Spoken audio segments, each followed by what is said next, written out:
Hi everyone, welcome to study कर। उम्मीद करता हूँ आप सभी स्वस्थ होंगे, सीखने में व्यस्त होंगे। एज आई यू प्रॉमिस, जैसा कि हमने आपसे प्रॉमिस किया था कि हम ऐसे जीडी का क्रैश कोर्स कंटिन्यू करेंगे। तो आज मैं इंग्लिश सेशन के साथ डे 10 में हाजिर हूँ और आज मैं आपके लिए एक नया टॉपिक लेकर आया हूँ जो हम आने वाली 3 क्लास में खत्म कर लेंगे, 2 क्लास एक्स्ट्रा और एक ये, ठीक है। तो इस टॉपिक्स को जो हम शुरू करेंगे इसका नाम है इडियम्स। इडियम्स फ्रेजेस,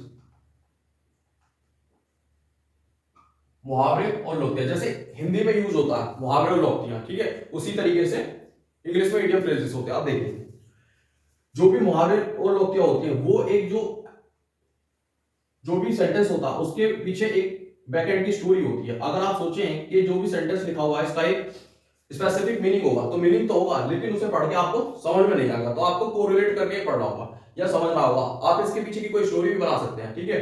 तो हर सेंटेंस जो भी इडियम्स लिखा हुआ उसके बारे में पीछे की स्टोरी तो हम नहीं बता सकते, लेकिन उसका एक पर्टिकुलर मीनिंग होता है, तो हम उसे डिस्कस करेंगे। चलिए, ये जो मैंने 15 इडियम्स लिए हैं ये प्रीवियस ईयर बेस्ड है। हैशटैग रिपीटेशन एसएससी के मोस्ट प्रोबेबल इडियम्स हैं। चलिए, पहला इडियम्स देखते हैं। A blue eyed boy.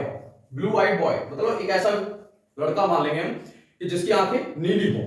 अब नीली आंखों वाले लोग बहुत कम होते हैं, तो इस तरीके से मान लेंगे जो बहुत प्यारा हो, तो इसका जो होगा आंखों का तारा। आंखों का तारा, या ऐसे कहेंगे वन हु फेवरेट पर्सन, जो सभी का फेवरेट हो, ठीक है। ब्लू आइड बॉय, तो इसे कैसे रिलेट करके पढ़ेंगे हम, जिसकी आंखें नीली हो। दो देखते हैं, a bone of contention. A bone of contention, देखिए बोन मतलब क्या होता है, हड्डी, कंटेंशन मतलब झगड़ा। तो अगर हम इसे रिलेट करें कि मान लीजिए कुछ जानवर हैं जो मांसाहारी हैं, उनके सामने अगर आपने हड्डी का टुकड़ा फेंक दिया, मांस का टुकड़ा फेंक दिया, तो उस पर क्या करेंगे, झगड़ेंगे। तो एक ऐसी वस्तु जिसपे लोग लड़ रहे हो, झगड़ रहे हो, या कोई जानवर, इस तरीके से रिलेट कर सकते हैं इसे। तो ये बोन ऑफ कंटेंशन मतलब होता है झगड़े की जड़, ठीक है, झगड़े की जड़ या झगड़े की वस्तु, ठीक है, इस तरीके से। थर्ड चलते हैं, एक केक वॉक। केक वॉक को आप ऐसे रिलेट कर सकते हैं, आपने कभी केक देखा होगा, अगर उसे हम कट करते हैं तो बहुत ही आसानी से उसके टुकड़े हो जाते हैं, ठीक है। तो बहुत आसान काम, मतलब अत्यंत सरल हो, जो अत्यंत सरल हो, क्या हो, अत्यंत सरल हो, ठीक है। फोर्थ देखते हैं, ए क्लोज फिस्टेड पर्सन। ए क्लोज फिस्टेड पर्सन का क्या होगा, कंजूस व्यक्ति, ठीक है, क्लोज फिस्टेड पर्सन। तो इसका सीधा सीधा मीनिंग होता है कंजूस व्यक्ति। कंजूस व्यक्ति जो माइजरेबल हो, या इसका माइजर भी लिखा होता है। देखिए, इंग्लिश का सेंटेंस मैं आपसे इसलिए डिस्कस नहीं कर रहा हूं कि जब इंग्लिश में आपको ऑप्शंस दिए होंगे तो वो काफी क्लोज ऑप्शन होते हैं। अगर मैं यहाँ पे कोई सेंटेंस भी डिस्कस कर दूंगा तो उसका पर्पस ये नहीं कि एग्जाम में वही आएगा, तो मैं आपको एक हिंदी मीनिंग बता रहा हूं जिससे कि आप कोरिलेट कर सकें, ठीक है। तो एक क्लोज फिस्टेड पर्सन का मतलब है कंजूस व्यक्ति, ठीक है। देखिए, फिफ्थ है a hard nut to crack. Hard nut to crack का मतलब है मुश्किल, हार्ड नट टू क्रैक। अब आप इसे ऐसे रिलेट कर सकते हैं कि कोई नट बोल्ट है, ठीक है, जिसे खोलना बहुत मुश्किल होगा, ठीक है। तो a hard nut to crack, उसे क्रैक करना बहुत मुश्किल होगा, तो मुश्किल काम, ठीक है, इसे ऐसे रिलेट कर सकते हैं आप। कोई भी नट बोल्ट है, ठीक है, कोई भी लैंग्वेज आप बना सकते हैं, लेमन लैंग्वेज में, आसान भाषा में आप इसे समझने के लिए कुछ भी कोरिलेट करते हैं। मैं जो बता रहा हूं वो भी सही है, ठीक है। चलिए, आप कुछ और बना सकते हैं। ये हार्ड नट टू क्रैक हो गया, मुश्किल काम, ठीक है। चलिए, सिक्स पे चलते हैं। Bad blood. बैड ब्लड का मतलब होता है हॉस्टाइल, दुश्मनी, कट्टर दुश्मनी आपस में, ठीक है। तो बैड ब्लड मतलब बुरा खून, ठीक है, तो दुश्मनी हो जाएगा इसका हॉस्टाइल, HOSTILE, हॉस्टाइल, ठीक है। Besides the mark. Besides the mark का मतलब होता है क्या, देखिए, बिसाइड्स द मार्क का मतलब क्या होता है, इररिलेवेंट, असंगत, ठीक है। तो असंगत जो इररिलेवेंट हो, मतलब देखिए, कुछ चीजें लॉजिकल होती हैं जिनमें एक लॉजिक हो, जिन्हें आप समझ सके अच्छे से। कुछ ऐसे होती हैं जो इलॉजिकल हो, जिनका कोई तर्क ही ना हो, इररिलेवेंट हो। तो बिसाइड द मार्क मतलब आपने कोई मार्क बनाया, ठीक है, उस मार्क तक चीजें सही हैं, उससे ऊपर या उससे नीचे वो ठीक नहीं है, तो बिसाइड द मार्क, मार्क के पर, इस तरीके से, या उससे अलग। 8 की तरफ चलते हैं। 8 इडियम क्या है, सॉरी बिसाइड नहीं, birds. Birds of the same feather.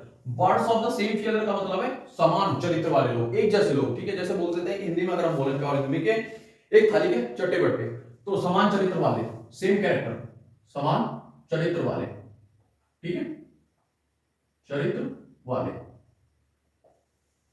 Birds of the same feather, समान चरित्र वाले, ठीक है। 9 की तरफ चलते हैं। Chicken hearted. चिकन हार्टेड का मतलब है, मान लीजिए जैसे क्या होता है, इसको आप ऐसे रिलेट कर सकते हैं कि जो चिकन होता है, मतलब मुर्गा होता है, जब उसे हम देखते हैं तो वो काफी, मतलब एक फीबल होता है, कमजोर टाइप होता है, तो एक कमजोर दिल वाला, मतलब डरपोक मानेंगे, ठीक है। डरपोक हो जो, फीबल, ठीक है, कावर्डली मान सकते हैं इसे आप, कावर्डली का अच्छा ऑप्शन होगा, कावर्डली, ठीक है। 10th की तरफ चलते हैं, died in hardness. Died in hardness का मतलब होता है कि ऐसा व्यक्ति जो बहुत ज्यादा काम करता हो, काम करते हुए मर जाता हो, उसकी काम करते हुए मृत्यु हो जाती है। मृत्यु है लिखेंगे हम, काम करते हुए मर जाना, डाई इन हार्डनेस, काम करते हुए मर जाना, ठीक है। अब देखिए 11 देखते हैं, डोंकीज ईयर्स। डोंकीज ईयर्स का मतलब क्या होता है, बहुत लंबा समय, ठीक है, बहुत लंबा समय। तो इसका सीधा सीधा हो जाएगा बहुत लंबा समय,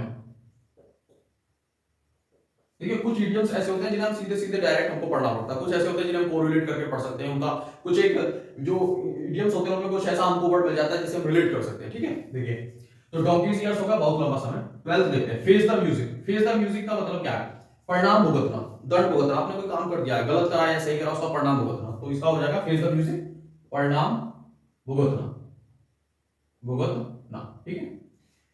13 की तरफ चलते हैं, बहुत बार पूछा हुआ क्वेश्चन है ये एसएससी में, fair weather friends. Fair weather friends, ठीक है, फेयर मतलब क्या होता है, साफ, वेदर मतलब मौसम, फ्रेंड्स, ठीक है। तो इसे कनेक्ट कैसे करेंगे, जब साफ मौसम होता है तो सभी को अच्छा लगता है, लेकिन जब मौसम खराब हो जाता है तो सब लोग क्या पसंद नहीं करते, क्या ये तूफान आ गया, बारिश हो गई ज्यादा आया, हिल वर्षा हो रही है बहुत ज्यादा, हवा चल रही है, इस तरीके से। तो ऐसे ही कुछ फ्रेंड्स होते हैं जो आपके अच्छे दिनों में आपका साथ देते हैं और बुरे दिनों में नहीं देते। तो फेयर वेदर फ्रेंड्स मतलब अच्छे समय में साथ देने वाला, और मुश्किल के समय भाग जाना, अच्छे समय में साथ देने वाला, ठीक है। सो बहुत बार पूछा हुआ तो इस पे कुछ ज्यादा फोकस करेंगे 13 पे, ठीक है।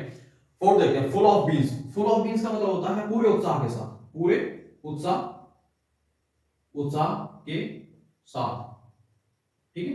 Lively, LIVELY, lively, energetic.